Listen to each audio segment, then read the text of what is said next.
This is the worst political disaster since the Second World War. There is no doubt about that.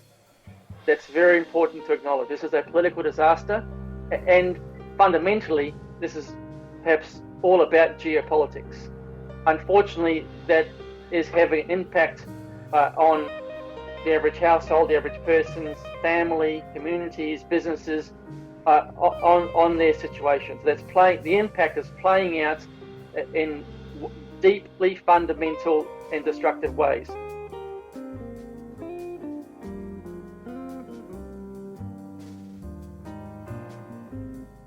So welcome to Frank Talk.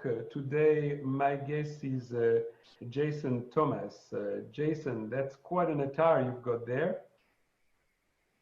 Well, thanks, Albert. You're calling on a day that apparently we're in a state of disaster. And on top of the state of disaster, of course, there are a bunch of measures in place that we must comply with. And one of them is face masks. And Yeah. so this is my face mask, and I'm familiar with getting around in hostile territory where there actually is a disaster. And this has enabled me to blend into the community and remain largely anonymous. And I understand that this may be a proof of life type of a video. So here's the sort of front page of the paper today, which is declaring the state of disaster, and at the same time proving my proof of life to you and your audience. Okay, very good. So Jason, that's fine. You made your point. I'd like to introduce you to our audience. Of course, everyone is familiar with you at the dialogue, but so what about if you introduce yourself? Sure. Well, look, thank you very much for the opportunity to talk to you. I'm rather surprised that you want to talk to someone is like myself. I don't really hold any role of any significance, but I guess I can perhaps speak from a common sense perspective. How about you introduce yourself rather than Yeah, sure. ranting? Well, I mean, I'm an Australian. I've lived here a good part of my life, apart from spending time in New Zealand when I grew up for probably good sort of third of my life. So Lived in the UK for a little you were while. born in New Zealand. No, I'm an Australian. I'm a true blue So flag waving Australian. you were born in Australia. Correct. Ah, okay, but you've got an interesting accent then. That's for sure. Yeah, you try having that accent at school. Very good. Okay, so tell us what you do. So I do a couple of things. I run a MBA program on a part-time basis at Swinburne University, and the MBA unit is called Delivering Innovation and High-Risk Strategies. Hmm. But the majority of my time is spent overseas. I specialize in conducting field-based risk assessments in challenging and complex operating environments. Predominantly, they have been involved with supporting advice to some Australian investors, some aid organisations, but they are all predominantly in challenging parts of the world. So, for example, I'm one of the only people to have traversed almost the entire route of the TAPI project. The TAPI project, for those who have your history in Afghanistan, is the proposed lines from Afghanistan, Pakistan, India. And that was a fascinating project because that required to get on the ground and immerse yourself in the political, community, tribal, insurgent, and even geopolitical context of that project. So I believe that without getting on the ground, having a field bias, you're unable to obtain an accurate appreciation of what is really happening. And from there, Albert, then you can exploit uncertainty to create value. And that's what makes doing that type of work so beautiful, is that you can create value out of that uncertainty, whether it be for investors, whether it be for the community, or whether it be for some larger cause.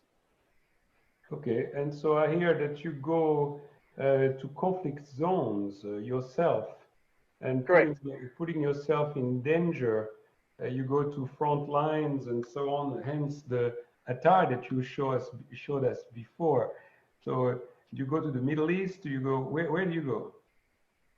Well, my assessments have been, yes, sometimes in the Middle East. So for example, I've spent some time in places like Jordan, northern Iraq, crossed into northeast Syria, also in South Sudan, on the border of Mali and Cote d'Ivoire, Afghanistan, of course, Pakistan, also places like PNG. And then I've spent quite a considerable amount of time in Africa, and that work has been focused on disrupting illegal international wildlife smuggling operations in Africa. I wanted to dedicate my work on supporting investment opportunities for Australian investors. I proudly carry an Australian flag in my backpack and like to support Australian companies who are making investments in challenging parts of the world. Or indeed, in the past, it's been for aid organisations that require to understand how they can possibly deliver their aid program post-disaster or during a conflict or after a conflict. So in other words, some companies, I suppose large companies that would have investments in some danger zones would send you to do their risk assessments. Is that what it is? Correct. That's right. Correct. Okay. And so what is the last mission you did, if you don't mind sharing that? Yeah, so, well, yeah, when we could fly, at the beginning of this year, I was in the Democratic Republic of Congo, and particularly in the eastern part of the Congo, in a very beautiful place called Virunga National Park. For those of you who are familiar with that part of Africa, Virunga is one of the oldest national parks in Africa. It's a fantastic location. It's well known for its gorilla population, and it's a very complex and environment. I'm working with an EU organization to try to stabilize that environment and try to put a stop to the illegal wildlife trafficking in that location. You're using strategies to actually be a participant in those conflicts. Correct, because at the end of the day, this is all about people. You can have the best technology that you can find, but if you can't connect with people on the ground, if you can't understand their mindset, what is of significance to them, what is of value to them, and where are they vulnerable, is an opportunity for you to build a strong community web of protection around the people you're looking after. And through that web of protection, through the community, that can provide you with an early warning mechanism to detect both threats and opportunities in those hostile environments. And so how do you bring this back to your lecturing at Swinburne? Well, that's first, it enables you to present very colorful and very real and stark anecdotes from the variety of projects that I've been involved in. And so that's very good for students because they appreciate the fact they have somebody in front of them who understands the theoretical concepts, but also applies that in the field. They also appreciate that the consequences in these locations are very serious. And I take my work very serious and very passionate about fulfilling my role for the companies and the organizations that I work for. But of course, there's many lessons to be learned from these locations that you can apply in any business environment. Here in Australia, for example, what do you need to do in order to survive in the Congo or Afghanistan or the border of Mali and Cote d'Ivoire? You need to be able to have very good situational awareness to detect as early as possible weak signals. Detecting those weak signals can give you time and space from which you can design, improve your strategy, adapt your strategy, to build relationships, to move, to consider alternative perspectives, to build relationships, and most importantly, to ask yourself, what is it I don't understand? What am I missing about this location, and who can help tell me that? And that forces you to get out of your comfort zone, engage with the local people, and understand how you can make that connection. I think you need to do that to connect with your consumers, your customers. You need to be able to do that to connect with your stakeholders. And you also need to be able to do that to connect with your internal team. And that is fundamental to the success of operating in those environments, or indeed in any business, as you probably know, Albert. So when you go there, are you undercover or are you official? Do you let know the embassies, the Australian embassies, that you are in their territory, or you are totally anonymous? I don't need to let anybody know that I'm there apart from the companies that I represent. And it's also important when you're in a local environment to be very upfront about what you're doing there. And are you finding yourself, sometimes you're finding yourself in danger? Physical danger? Yeah, there's been a number of occasions where that has been the situation, but through very good situation awareness, having that web of protection around you, you can, and focusing on the simple things. This is I guess another rule from the field. Focusing on the simple things will save you or kill you. For example, not having a pattern in your movements when you're working in these locations. If you have a pattern in your movements, driving around places like Afghanistan, places like in South America, for example, that is not good.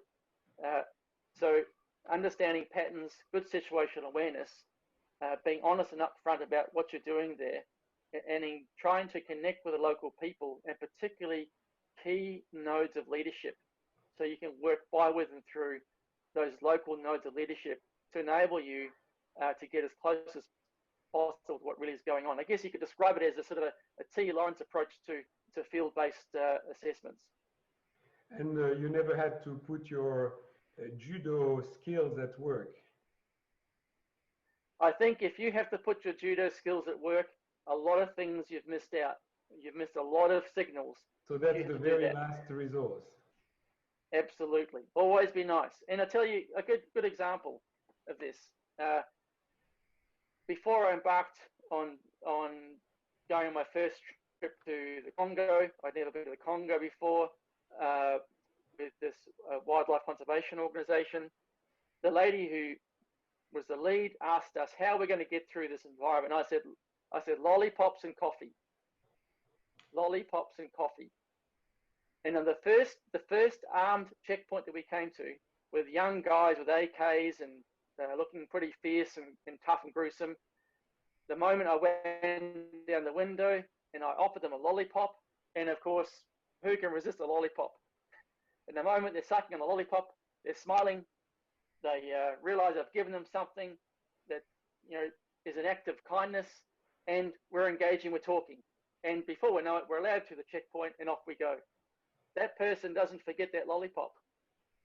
And the next time you come back through that location, they remember your small demonstration of generosity.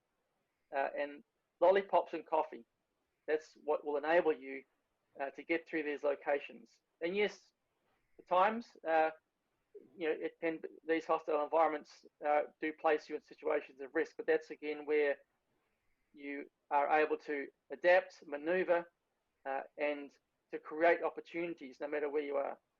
So you're used to hostile environments, of course, and now we are in a hostile environment here in Melbourne. You are in Melbourne, yes? Yes, correct. Yes, we're in the state of disaster. We are in a state of a disaster. So how do you compare that, and how do you apply your skills on a real hostile environment to the one that we are in at the moment? Well, I'm not sure that perhaps I'm the best person to ask about that.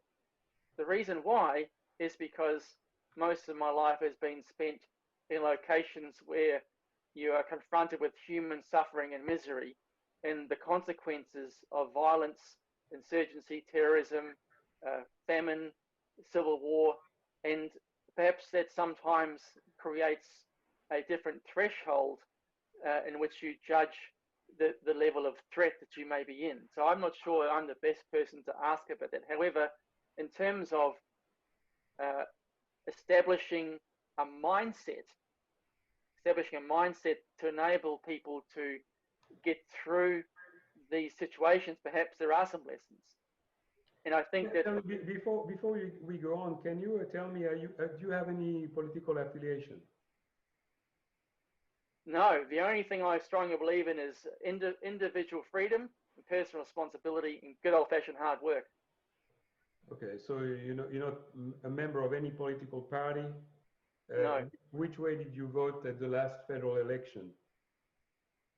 But if I assume I'm still voting for the side of politics that's all for individual freedom and personal responsibility, but I'm finding that hard to But make in Australia, both parties are presumably, no?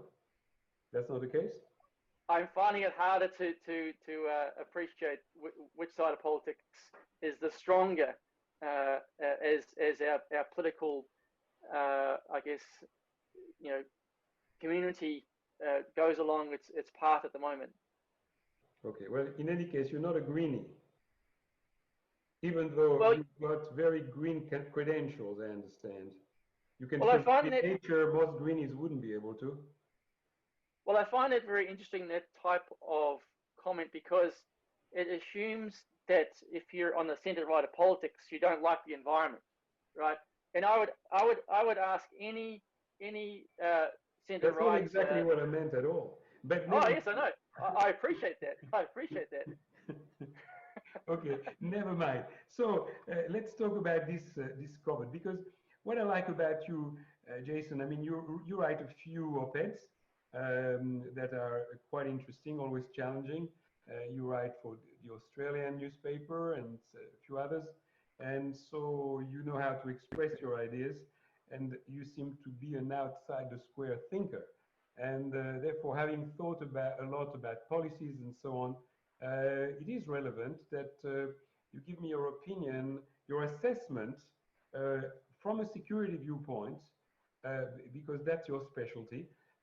So you see, we coming in to a place where you're actually very relevant for what's going on. Right. Completely to the contrary to what you said at the beginning. You're very relevant because you've got a set of skills that is perhaps missing in the Victorian government. And I'd like to know your assessment as a security expert as to what are we being asked to achieve, whether it has any chance of achieving it, and the cost of achieving it. Is it worth achieving it in this way? Do you see other ways to get to the same results, which hopefully we will be achieving by killing all of what we know, the economy mainly? So go on, tell us, Jason. Well, it's a big question, but I think let's start off by being very frank and upfront. This is the worst political disaster since the Second World War. There is no doubt about that. That's very important to acknowledge. This is a political disaster, and fundamentally, this is perhaps all about geopolitics. Unfortunately, that is having an impact on the average household, the average person's family, communities, businesses, on their situations. The impact is playing out in deeply fundamental and destructive ways. But it starts out as being a political disaster. And the second point that we should accept, and many probably already have, is this political disaster is playing out in the context of a Cold War. Yep, that's right. We are in a Cold War with China, or probably more importantly, the CCP. I think that needs to be upfront and acknowledged straight away, because that's the context in which this is playing out. And what does that mean, and how that's playing out? Well, it's a Cold War because there's been no shooting, but this is a battle for reality, where warfare is being played out through information, and information is the key battleground at the moment through which this contest is being played. And that's sort of, I guess, how I would set the scene. And if you think about one of the most powerful ways of establishing warfare in this way is through what's called disinformation or active measures. And I think while this is one of the worst political disasters of the Second World War, it's perhaps one of the best case studies in active measures ever. Active measures, Albert, is sowing is the right combination of conspiracy, of lies, of fact, of truth, sown into the discord of your opponent's population's minds, focusing on their emotions. And what's one of the biggest emotions that's been tapped into here, Albert? Fear. Fear, and particularly around your health, is one of the biggest drivers of survival that we have to stay healthy. So driving and tapping into that emotion of fear is a very powerful way to sow discord into our population's mind, because that, if you can, we can all can see, is played out in an internal contest. The active part of the disinformation is that you get your opponents to start fighting amongst themselves. You get your opponent on a spiral of self-destruction. It's psychological, it's mental, it's moral. And that is the power of active measures. And you can stand back and watch your opponent fight and destroy and pull themselves apart and suffer from a great deal of internal entropy. If you like, So, active measure, that's a term, that's a KGB term. But how does this apply to an internal situation, like, for instance, at the moment, what is happening in Australia proper, which is, of course, we have an enemy that's COVID, and we've got a response, and the response comes from our government. So how is it that where is the disinformation? What do you mean exactly? Well, first, I want to give you a really a fantastic example of active measures, and I'll come back to what you just said then. So one of the best examples in history of active measures, and this comes from the KGB, you're right, is most people would think that the KGB spent almost all of its time on spying. In fact, it's spent probably 2/3 of its time on active measures. And there's a fantastic interview with a gentleman called Yuri Brezhnev, and you can look him up on YouTube. He did an interview about 1984 where he explains this.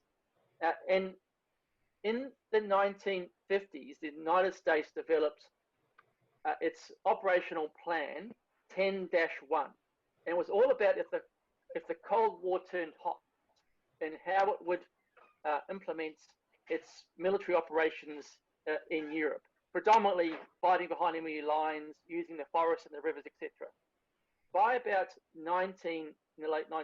early 1960s, the KGB got hold of this document, right? It got hold of this document through an insider that it cultivated.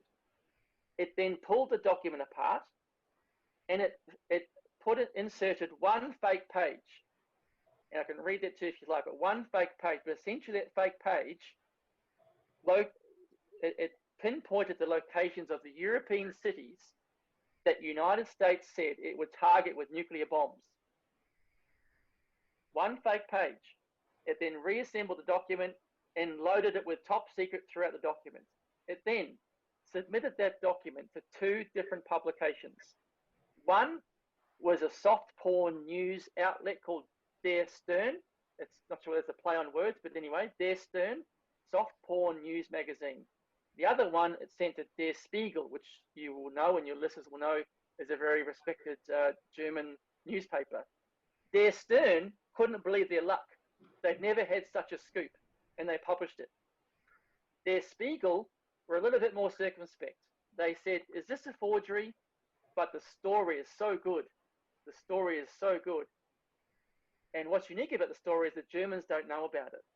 They published it, even acknowledging this could be a forgery.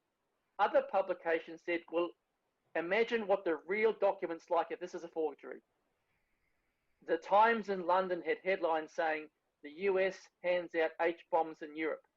It created a diplomatic firestorm for the United States around Europe. It took them years and years to try to convince European cities, we are not going to nuke you. That's a beautiful example of active measures. How does that apply to the situation in Victoria and in Australia generally? Well, I think you have to look at this in terms of the geopolitics, and that's where I started answering your question at the beginning. Where does this come from? And who benefits from the active measures at play here? Before this virus, the United States was rebuilding its military, rebuilding its economy. It was looking very strong, lowest unemployment for generations, and they just signed a trade deal with China. And also the United States was looking to stop or suspend its allies and other countries from adopting Huawei's 5G network. Do you really think that they were going to allow the United States to succeed in a contest for geopolitical control? No way. But that's just my thinking about the situation. And so you may have a Where's the different bridge? The bridge is that you're saying that the Chinese would have created this situation. Our politicians are taking decisions totally independently from China. And so that this situation, the current COVID situation, does not necessarily imply the response that is currently being given to it. There are alternatives. So what makes you think, therefore, that this is all in the same bag? So my question is really that link between China and the government making decision is not there, is it? It's not there because this is indirect. It's not there because there's not an explicit directive to do that. It's there because if this is playing out, this is geopolitics playing out big time. As you probably know, and a lot of your viewers know, insurgents or terrorists don't need to necessarily create the chaos, but they can absolutely exploit the chaos. And so the chaos was created by let's say the incompetent release of this virus, and there was no way that country was going to allow itself to be the only victim of this calamity. And so what better way to create contagion across the Western world, and particularly sow discord amongst your competitors' allies. And remember at the beginning, Albert, remember at the beginning, what was the narrative? The narrative was the West has failed, the US has failed, only China can help Europe, only China can help Italy, only China can help save you through its supply chains and its medical equipment. The US has failed. That was not a design, though. To be fair, it was not a design. In fact, I was in France when that happened, when the Chinese sent supplies to Italy. You have to say that the European response to their own issues, with the Italians in particular, was extremely poor. Nobody went to the rescue of Italy. And so to have a hand from China and a hand from Russia, I mean, those poor Italians, they didn't have any reasons to refuse that help. In fact, they welcomed it. Let's get real here. And yes, people donating things is a nice thing to do. Let's think about it in light of another example in the Middle East, right? When Syria was falling apart, and before ISIS and Jabhat al-Nusra was there, right? And there was a Free Syrian Army. And when they came into towns in Syria, right, to take towns from the Syrian army, when they kicked their butts in Syria, they couldn't run anything. The bakeries are broken, the sewage was broken, rubbish wasn't collected, murderers and rapists running around, right? There was a failure of them being able to run the basic services of life in any community. Along came Jabhat al-Nusra and beat the Free Syrian Army. What's the first thing they did? They fixed the bakeries, they picked up the rubbish, they cleaned the streets, they arrested and probably shot the rapists and murderers. And people said, well, we don't like everything, but at least stuff can run well, right? I do not shower the Europeans or others with any glory or sympathy for the state that they got themselves into. They were the ones that created the grey zone to be exploited by China.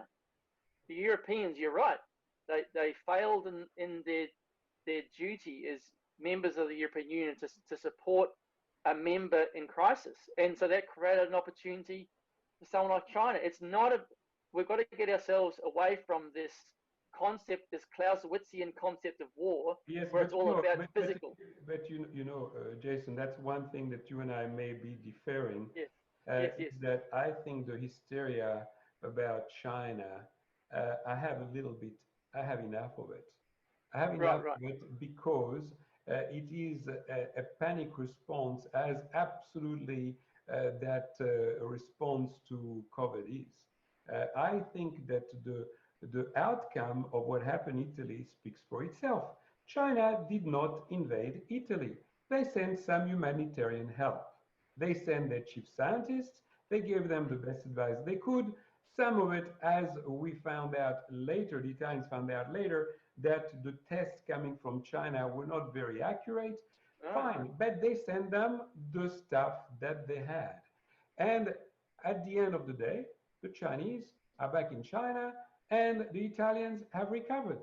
So what's the issue? It's not about a physical contest. This is the challenge for us to get our heads around. It's like handing out the lollipops, right? I can confront those people physically, but they welcome that. They absolutely welcome that. They've been brought up on that stuff. But if I think about what they value and where they're vulnerable, and I exploit that, I'm able to create opportunities that divide allies. And that's the point.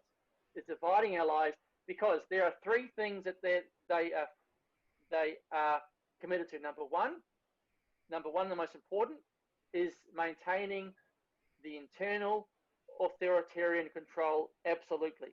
Number two is ejecting the United States from the near islands in the Pacific in Asia. And number three, to your point, is creating a Eurasian network and connections into Eurasia to move European countries off that NATO alliance. They're the three paramount focuses of that country. And if you can do that through being nice, well, all the better. Because for all those business people that read Sun Tzu, guess what the most beautiful form of warfare is? Is not shooting, is not violence. It's moral and mental. And that's what's been happening to us. Okay. But we must not be naive. There are competitions happening the world over for economical advantages. Back to COVID. How does COVID, let's say that it was started by aliens for all we care, that response that we are getting here in Victoria, is it appropriate? Is it an overkill? Can I just say one thing? Is it going to get us there? Can I just say one thing, and I'll leave that point. Is that I'm not making that setting that position or painting that picture of the context which we find ourselves in because of geopolitics, because I despise those people. No, I actually respect them for being upfront and prosecuting what they believe in. Absolutely, you're right, Albert. I mean, Israel does that. It's very, I've been there with you a couple of times. It's very strong. When you get there, you accept here is a group of people who actually stand up what they believe in and prosecute that with passion, right? And commitment. I have no disrespect for China for prosecuting and committing themselves to fulfilling what they believe are the best interests of their population as people. That's what every country should do. That's what every representative should be doing. I respect that. But we should acknowledge that it is in contest with us. And if we want to sign up to that, fine. If we want to sign up to everything that means, then fine. But we should be upfront honest with what this contest is about. Absolutely. So I just want to make that clear. Is COVID a state of war? we are in a Cold War, and COVID is part of that. Absolutely. Now, in 1999, You two realize that we retired. are talking, we are watching two different movies here. You're talking about Cold War and war with China and all. I want to focus on COVID and the response of the Victorian government, whether it is relevant to the appropriate to the level of threat that we are having. Put aside Okay, the sure, fact that sure. we are in a Cold War or not. I think Okay, that is relevant for a different topic of conversation. okay, sure. For this current one, I mean, come on, the federal government is borrowing what, $1 trillion or close to it so far for this for the response. The Victorian government is happy to just shut down everything they can. When I say happy, I don't have any doubt that they're doing it with a bit of a conscience. But I find it okay. I tell you a few things that I find difficult. I Okay, find sure. I find difficult that there were so many programs that required funding in the past Mm, that were good for humanity, good for our state, good for our country, that were rejected always because there was not enough money. okay. And I'm finding it also difficult to understand that in normal policy making, a country, a state is supposed to optimize the good of the majority versus the adversity of the tiny minority. And Right. we know that this COVID is affecting the elderly. I was Correct. hoping that the efforts would therefore go towards isolating the elderly in such a way that would be humane. So you'd think that we could put 8 or 9 or 10 heads together in a room and only let them out once they came up with the solution as to how to do that in a human Mm-hmm. way. And given that 99.7% of Mm, people contracting this illness recover, then you let everybody go on their business and you let the economy run its course. Because if you read a book by Nissim Taleb, yes. Nissim Taleb is the fellow that came up with the black swan Correct. theory, yes, through a very famous book called The Black Swan. But he also wrote many other books, and one of them is about anti-fragile. And in an anti-fragile economy, the economy takes care of itself. In this instance, we are being so optimized that we became very fragile. So Correct. optimization leads to fragility. In the economical sense, I can give you a parallel a concept in stock management. You have something called just in time, whereby you let your supplier supply you just when you require it. You will place the Yes. order, and presumably he's carrying the cost of the stock or is manufacturing it as you need it. Well, we discovered that this theory, while it's optimized most of the time, when a crisis comes along like COVID, that it's a bankrupt theory. So that therefore optimization leads to fragility. And right now, by stopping everything and telling us to stay home, it's ignoring that there are laws on productivity. And I'm talking about natural laws, not Yes. legislative by parliament, but natural laws, that it's only once you repeat something that you gain expertise and you are able Yes. to gain speed. And that's what makes things cheaper, right?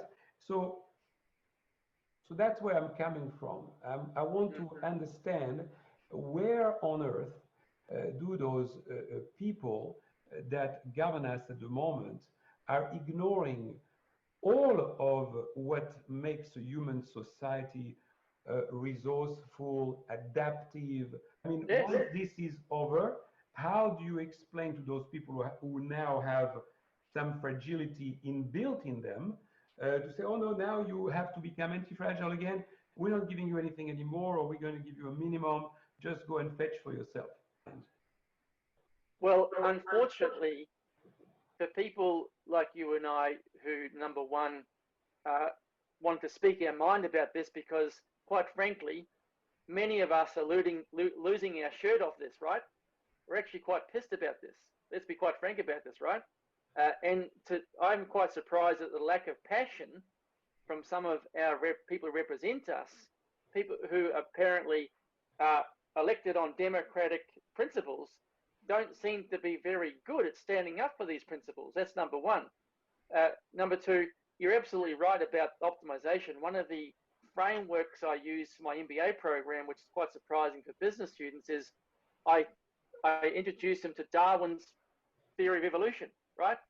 And in nature, learning from non-human organisms is very fascinating, because the lessons you can learn on how they adapt, how they are resilient, how they detect weak signals, how they slowly, continually evolve, solving problems as their environment changes, as opposed to being 100% optimized. Optimization in nature rarely survives. And we've seen in a very short space of time of the system you described almost disintegrating because it is far too fragile. It's not the resilient, agile type of a system that we thought we once had. But perhaps that goes back, to Albert, not for the 5 months that we've been dealing with this, but for the many years that our institutions, our universities, our schools, our workplaces have been indoctrinating people through having to have safe spaces, being offended, focusing on the kinds of issues that don't help build a resilient, strong, robust people, because this comes down to people. A strong, robust, adaptive, agile, maneuverable people that can continually solve these challenges as the environment changes. And perhaps we have lost that art. And I don't know why, for example, that you use this phrase expert. Goodness, who'd want to be an expert at the moment? But there are a lot of people out there who have alternative perspectives, who are world leading in their field, and their view is totally denied, totally ignored. In fact, if you even convey this type of data, not opinion, but data, facts, you are described as being a conspiracy theorist. You're doomed. Can I give you an example of that? A really important example, right? Sure. Because apparently what we're basing this on is numbers of cases, or let's even go down to what really should matter, is a number of people even dying in hospitals, right? Well, when I raised this point to some friends who I respect, and I questioned the numbers of deaths being reported, they said I was just a conspiracy theorist. And I said, well, hang on. Here I have a press conference by the Illinois chief medical officer saying that even if you were in a hospice and you had only days to live and you contracted COVID, only mildly, and then you died, you would be deemed to have died from COVID. If my mother, who was in a hospice, albeit dying of cancer, if you told me if she got COVID, even just mild, that she died from that, I would have said, get lost. She died of cancer. That's not conspiracy. That's how a lot of those deaths are being described, and I think it's a scandal. Again, where we started, this is about politics. And geopolitics, the stakes are very high. We do not want to be out of step with that narrative, and anyone who does is condemned. When really, people like you and I sitting here, we fundamentally and deeply care about our fellow human beings. In fact, we try to work out how to harm the least number of people, right? Is that what's going on? Because from the pain and suffering being caused throughout the community, then it suggests that some weight's been given to something else, right? And even our treasurer describes it as a war today. If you are going to go to war, then that must mean you're prepared to sacrifice some people to win that war. So, in regards to this fright that is now with the general population in Melbourne, Yes. that by itself uh, can be an opposite placebo effect. That is, people that are so scared, Yes. if they contract the disease, this could mean that they will be so anxious that the disease might be a lot stronger than it might be otherwise. It would be interesting to see if that could be the case. Yes. Fear is one of the most corrosive emotions that we have. Fear that then leads to stress is very debilitating in their ability to think rationally. So Albert, let's think just for a moment, without being described as a conspiracy theorist and a granny killer, right? Let's just think for a moment. If last year I was to say to you, if I walk past you on the streets or I'm out in the park on my own and I don't wear a mask, I'm responsible for people's lives. Are you serious? If I go out in my fishing boat, if I go play golf, if I go for a walk around the park with my dog, am I really putting someone's life? If I stand next to someone 2 meters away, 1.5 meters away, getting my coffee, and the person looks frightened, why is that? Why is it? How do we come to that situation? And how long will it be before those people no longer have that fear? And so this comes to another question that I was waiting for you to ask.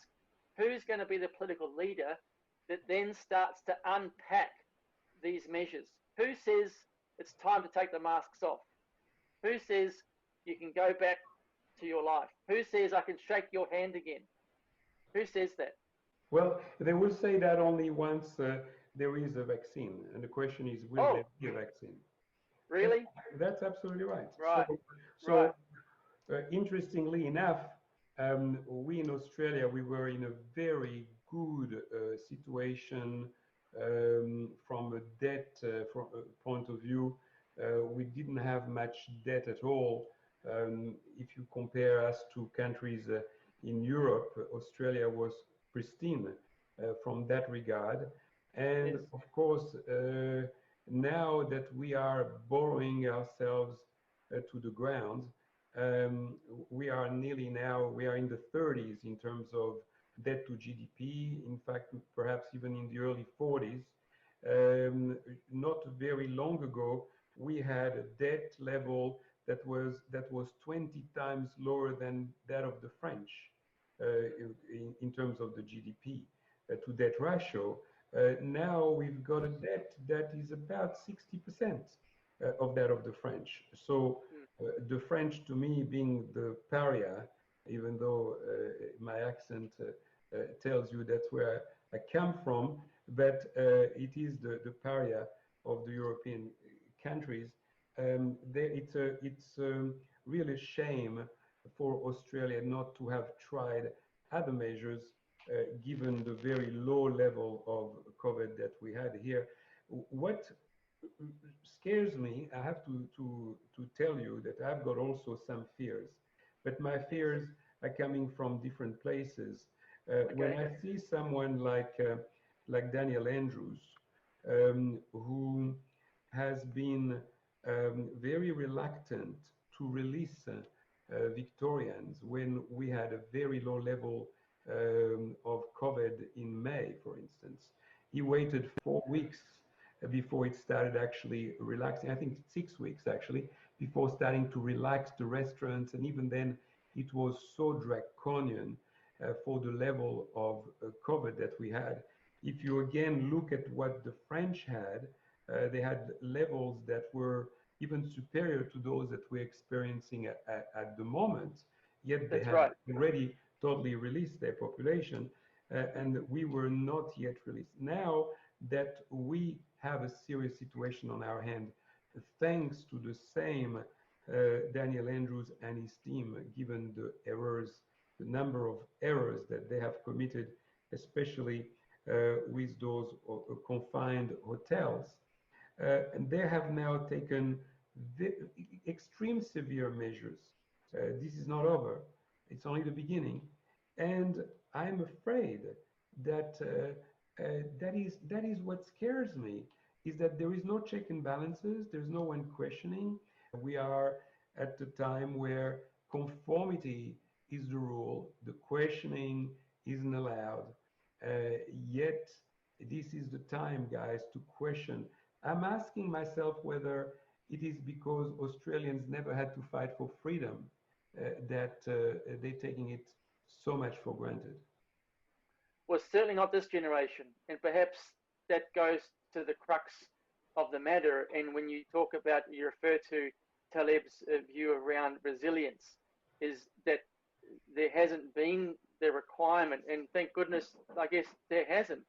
But in a way, we've forgotten a lot of what it takes and what it really means to stand up for and fight for those fundamental principles that apparently we all treasure, that has actually delivered, uh, prosperity to so many people across our country. Sure, some people could do better, but on balance, more people have been prosperous based on our fundamental democratic principles of freedom than from authoritarian, totalitarian systems.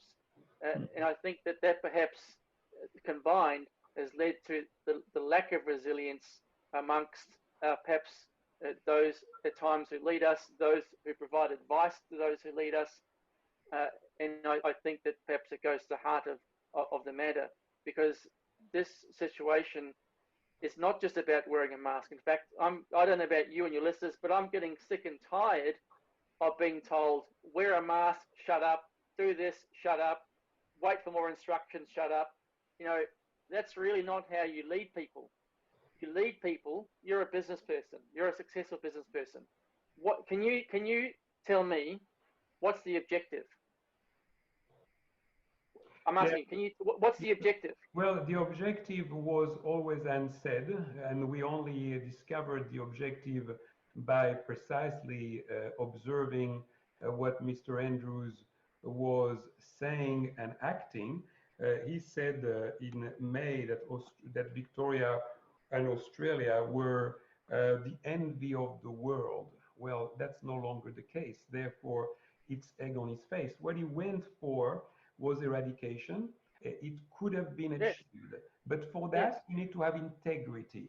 And the problem correct.